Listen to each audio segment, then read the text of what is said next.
Good morning all of use. तर आज आपण बघणार आहोत तो म्हणजे पॉईंट आहे तो डेरिव्हेटिव्ह. आणि या डेरिव्हेटिव्हमध्ये याच्या आधी आपण पहिले 2 लेक्चर्स बघितले होते ज्याच्यामध्ये आपण रूल्स फॉर डिफरन्शिएशन म्हणजेच ॲडिशन, सबट्रॅक्शन, मल्टिप्लिकेशन आणि डिव्हिजन असं बघितलं होतं. तर आपण घेणार आता लेक्चर 3 आणि मी एन एस पद्दार आपल्या सर्वांचं आपल्या या क्लासमध्ये सर्वांचं स्वागत करतो.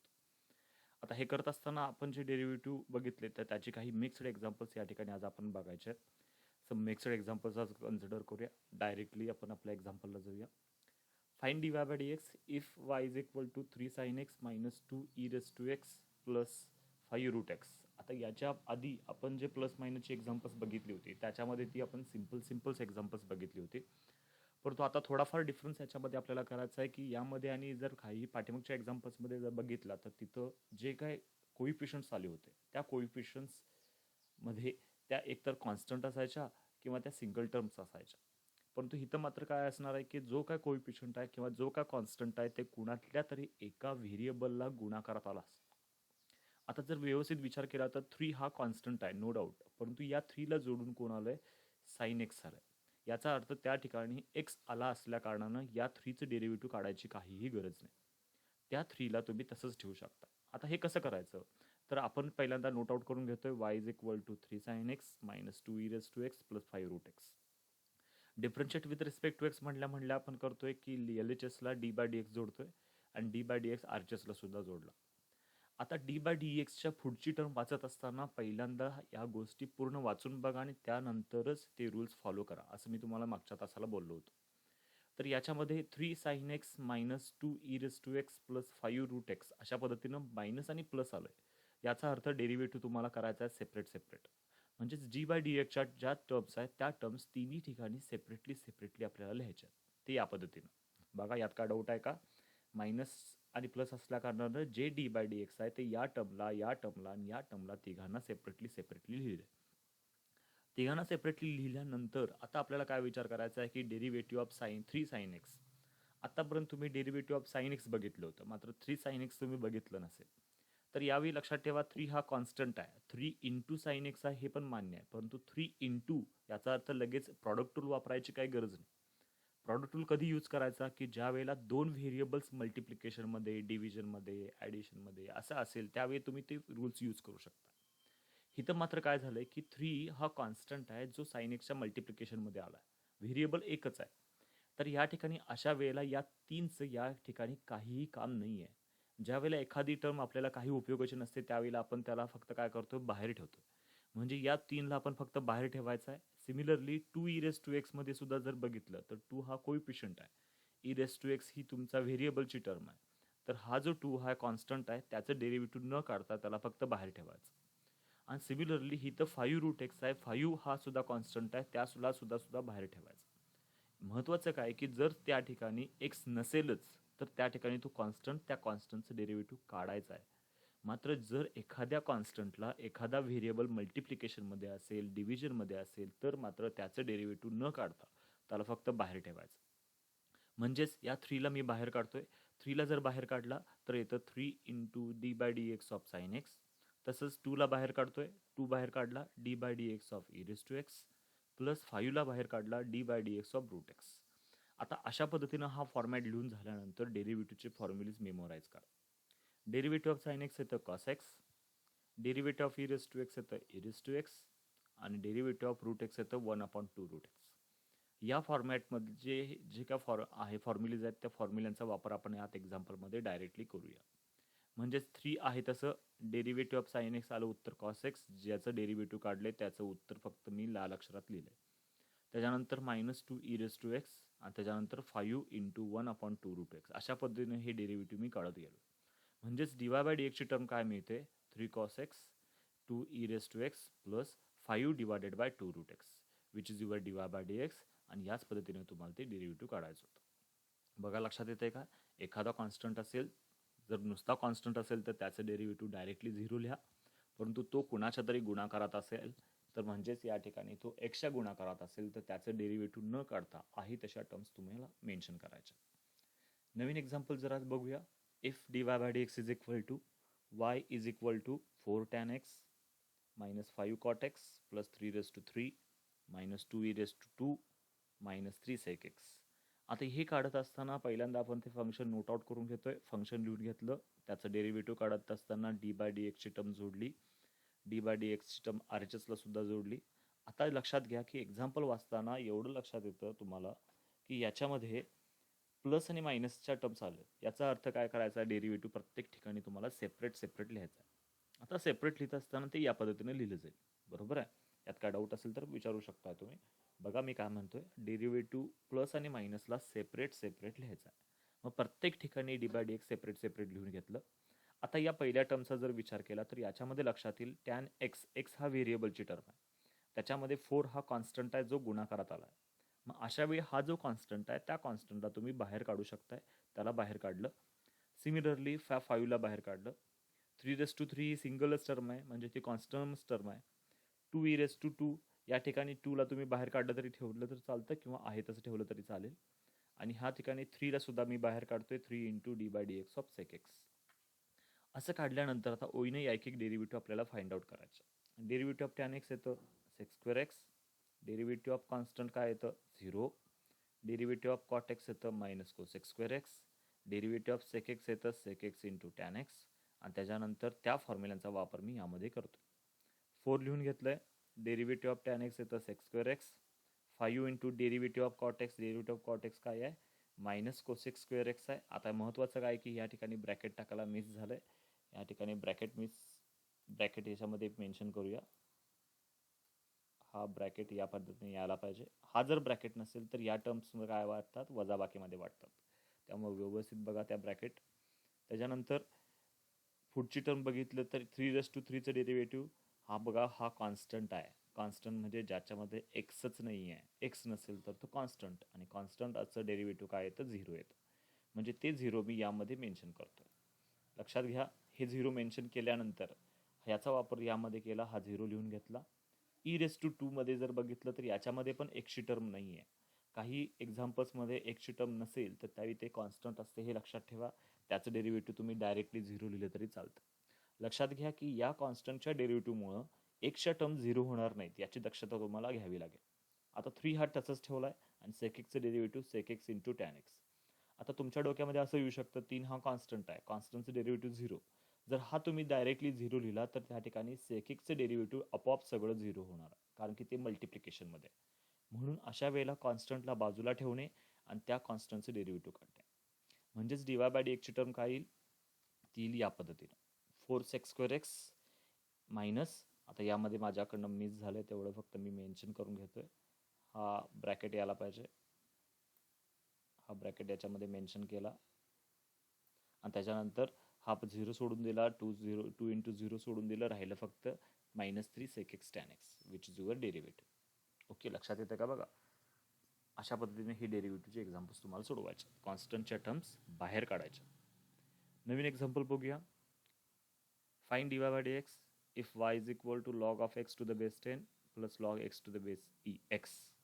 आता महत्त्वाचं काय की या टाईपचे एक्झाम्पल्स याच्या आधी आपण बघितले नाहीत. तर यासाठी तुम्हाला लॉगॅरिथमच्या प्रॉपर्टीज माहीत असणं आवश्यक आहेत. Law of product, law of quotient, law of exponent आणि law of change of base. अशा 4 प्रॉपर्टीचा वापर तुम्ही पहिल्या सेमिस्टरमध्ये केला असणार आहे.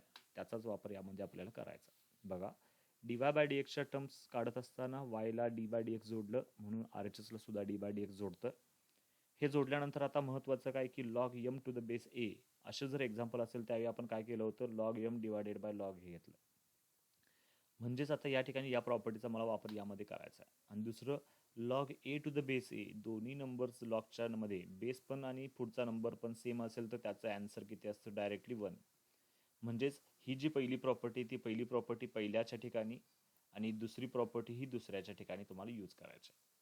आता हे यूज करत असताना बघा मी या पद्धतीने यूज केलंय. डेरिव्हेटिव्ह काढलेलं नाही, फक्त अजून फॉर्मॅटच फक्त वापरतोय. या प्रॉपर्टीचा जर वापर केला तर m वर आलाय आणि a खाली आलाय. तसंच या ठिकाणी x वर आलाय आणि log 10 खाली आलाय. आणि हा जो x to the base x असा आहे म्हणजे दोन्ही नंबर सारखे असतील तर त्याचा आन्सर असतं 1. ते 1 या ठिकाणी मेन्शन केलंय. म्हणजेच हे डेरिव्हेटिव्ह काढत असताना log 10 हा कॉन्स्टंट झाला. हा कॉन्स्टंट आहे, तो कॉन्स्टंट तुम्ही बाहेर काढताय. मग हा कॉन्स्टंट मी बाहेर काढल्यानंतर काय होतं 1/log 10 होतं. लक्षात घ्या की log 10 ही डिनॉमिनेटरची टर्म आहे.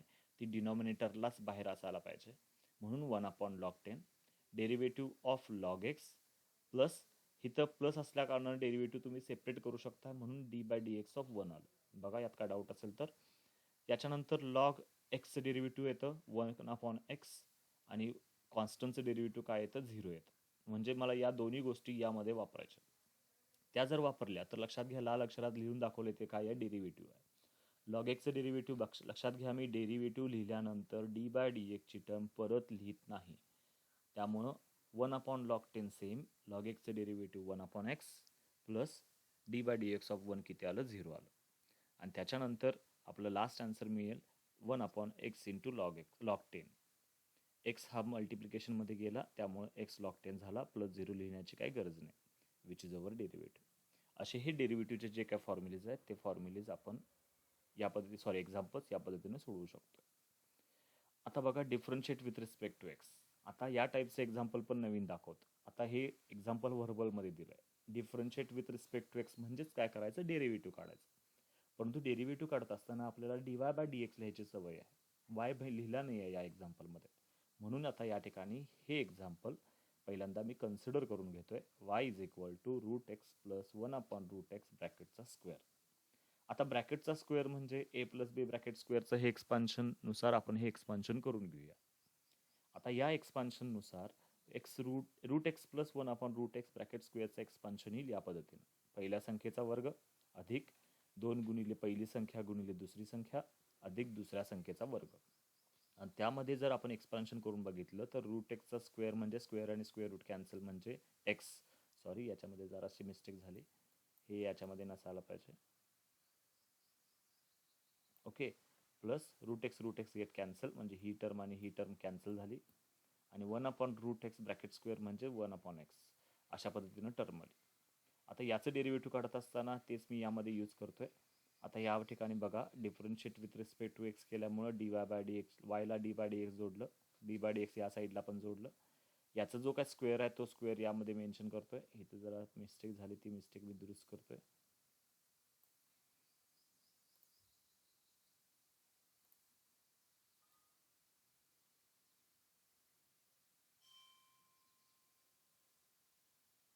ओके,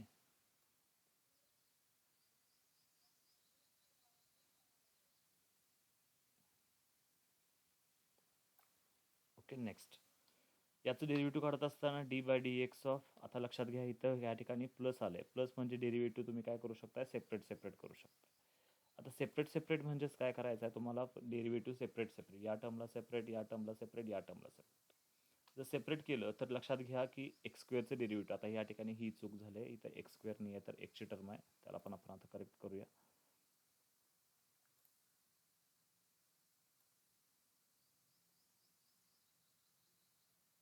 आणि ह्या एक्सचं डेरिव्हेटिव्ह किती असतं, 1 असतं. म्हणजे या ठिकाणी सुद्धा किती असायला पाहिजे, 1 असायला पाहिजे.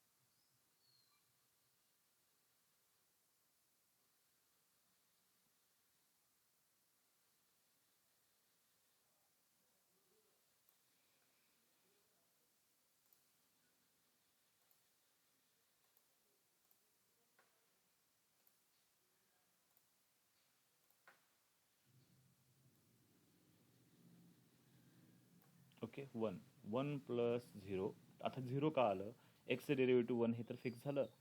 2चं डेरिव्हेटिव्ह 2 म्हणजे कॉन्स्टंट आहे. आता कॉन्स्टंटचं डेरिव्हेटिव्ह 0 आणि 1/xचं डेरिव्हेटिव्ह मायनस 1/x स्क्वेअर.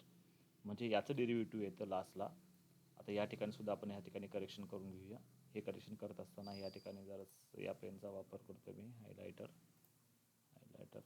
काढून या ठिकाणी करून घेतो 1. ओके, पीपीटीमध्ये जराशी करेक्शन करून घेतोय. ओके, त्यामध्ये तुम्ही सुद्धा करेक्शन करून घेऊ शकता. याच हे किती आलं, 1 आलं. ओके, 1 मायनस 1/x स्क्वेअर आणि विच इज युअर डेरिव्हेटिव्ह. आता हे दिसताना चांगलं दिसणार नाही, त्यामध्ये राहू दे. तर या पद्धतीनं ही डेरिव्हेटिव्हची एक्झाम्पल्स तुम्ही बघू शकता. आता त्यानंतर पुढचं एक्झाम्पल बघूया. dy/dx इज इक्वल टू, आता या ठिकाणी सुद्धा डिफरंट हळूहळू एक्झाम्पल्स लेंदी होत जाणार आहेत. y is equal to sin x minus cos x divided by sin x plus cos x. हे डेरिव्हेटिव्ह काढत असताना आता आपल्याला काय करायचं आहे, y is equal to sine x minus cos x divided by sine x plus cos x. एवढं लक्षात येतं की इथं डिव्हिजन आहे. डिव्हिजन आहे याचा अर्थ काय, की मला या ठिकाणी वापरायचा आहे डिव्हिजन रूल. आता डिव्हिजन रूल वापरायचा असेल तर मला सुरुवात काय करायला पाहिजे, सुरुवात करायला पाहिजे ती म्हणजेच डिफरन्शिएट विथ रिस्पेक्ट टू एक्सनं. डिफरन्शिएट केल्यानंतर काय होईल, d y by d x is equal to d by d x left hand साईडला जोडलं म्हणजे राईट हँड साईडला पण जोडायला पाहिजे. आता या डिव्हिजन रूलमध्ये तुम्हाला हा रूल लक्षात आला पाहिजे. तर याच्यामध्ये पहिल्यांदा फॉर्मॅटमध्ये आधी एक्झाम्पल लिहूया आणि मग एकेकाची डेरिव्हेटिव्ह आपण काढत जाऊया. बघा फॉर्मॅट बरोबर आहे का, denominator d by d x of numerator मध्ये minus numerator d by d x of denominator आणि होल डिवायडेड बाय डिनॉमिनेटरचा स्क्वेअर. असं लिहिल्या कारणानं आता फॉर्मॅटमध्ये तर आलं आहे. आता फॉर्मॅटमध्ये डेरिव्हेटिव्ह काढत असताना बऱ्याच जणांना सवय असते की डेरिव्हेटिव्ह सगळ्यांचं काढत जायचं, परंतु सगळ्यांचं न काढता डी बाय डी एक्सच्या पुढची जी टर्म आहे त्या टर्मचंच डेरिव्हेटिव्ह तुम्हाला काढायचं. मग या टर्मचं डेरिव्हेटिव्ह तुम्ही काढू शकता. आता या टर्मचं डेरिव्हेटिव्ह काढत असताना बघा मी मेन्शन केलं आहे साइन एक्सचं डेरिव्हेटिव्ह लाल अक्षरात दाखवलं आहे. साइन एक्सचं डेरिव्हेटिव्ह कॉस एक्स, कॉस एक्सचं डेरिव्हेटिव्ह मायनस साइन एक्स. डबलचं मायनस आहे म्हणून मी ब्रॅकेटमध्ये मायनस टाकलं आहे. हा मधला मायनस आहे तसा ब्रॅकेट आहे तसं. डेरिव्हेटिव्ह ऑफ साइन एक्स आहे कॉस एक्स आणि कॉस एक्सचं डेरिव्हेटिव्ह मायनस साइन एक्स आहे. मग याचा वापर आता या ठिकाणी केल्यानंतर आता लक्षात घ्या याच्या पुढची स्टेप काय येईल. आता हा मायनस प्लस होईल आणि ह्या प्लस आणि मायनसमुळे हे मायनस होईल. एवढाच याच्यामध्ये बदल करून नवीन स्टेप यामध्ये लिहून घेतली. ओके, बरोबर आहे का बघा, चेक करा, काय डाऊट असेल तर बघा. आता जर व्यवस्थित बघितला तर sine x plus cos x आणि cos x plus sine x या दोन्ही टर्म सेमच आहेत. प्लस असल्या कारणाने इंटरचेंज करू शकतोय. सेम आहेत म्हणून या ठिकाणी ब्रॅकेटचा स्क्वेअर लिहिला तर चालेल. परंतु या ज्या दोन टर्म्स आहेत या दोन टर्म्स सेम नाहीत, कारण की sign x minus cos x आहे आणि cos x minus sine x आहे, म्हणजे एकमेकांच्या बरोबर अपोजिट साइन्स आहे. मग त्या अपोजिट साइन्सला सेम करण्यासाठी आता मी पुढची स्टेप मांडतोय की दोघांच्यातनं मी मायनसला कॉमन काढतोय. आता बघा मागचं काय होतं, कॉस एक्स पॉझिटिव्ह होतं मायनस साइन एक्स होतं. आता मात्र मी रिव्हर्स करतोय की साइन एक्सला पॉझिटिव्ह करतोय, कॉस एक्सला निगेटिव्ह करतोय. म्हणजे तो मायनस मी बाहेर काढला आणि मधल्या मायनसला मी प्लस करून घेतला आणि त्यामुळं काय झालं की हा ब्रॅकेट सेम आला. मग ह्या दोन्ही ब्रॅकेट सेम आहेत, हे दोन्ही ब्रॅकेट सेम आहेत, म्हणजेच आपण आता या पद्धतीने लिहू शकतोय sign x plus cos x bracket square plus sine x minus cos x bracket square divided by sine x plus cos x bracket square. and therefore sin x plus cos x bracket square divided by sin x plus cos x bracket square. म्हणजे हा जो division आहे ते याला सुद्धा divide केलं आणि त्याच पद्धतीने या इकडच्या टर्मला सुद्धा डिवाइड करतो. दोन्ही टर्मला जर डिवाइड केलं तर एवढं लक्षात येतं की या दोन्ही टर्म सेम आहेत.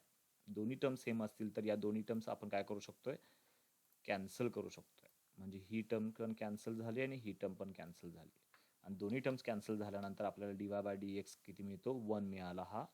आणि ह्या टर्ममध्ये जर बघितलं तर sine x minus cos x divided by sine x plus cos x ब्रॅकेटचा स्क्वेअर आहे. म्हणजे हे आपलं मेन एक्झाम्पलच आहे. बघा चेक करा, हेच एक्झाम्पल आहे का, sign x minus cos x divided by sine x plus cos x. फक्त एवढंच की या एक्झाम्पलमध्ये हिथं काय आलं आहे, स्क्वेअर आलं आहे आणि स्क्वेअर आलं आहे म्हणजे तो वायचा स्क्वेअर असणार आहे म्हणून आपण शेवटला लिहू शकतो वायचा square. Okay, therefore which is your derivative d y by d x is equal to 1 plus y square. Okay, अशा पद्धतीने ही जी मिक्स एक्झाम्पल्स आहेत तुम्हाला हळूहळू एक्स्ट्रा एक्झाम्पल सोडवायचे असणार आहेत. ठीक आहे, आता आपण थांबूया. थँक्यू.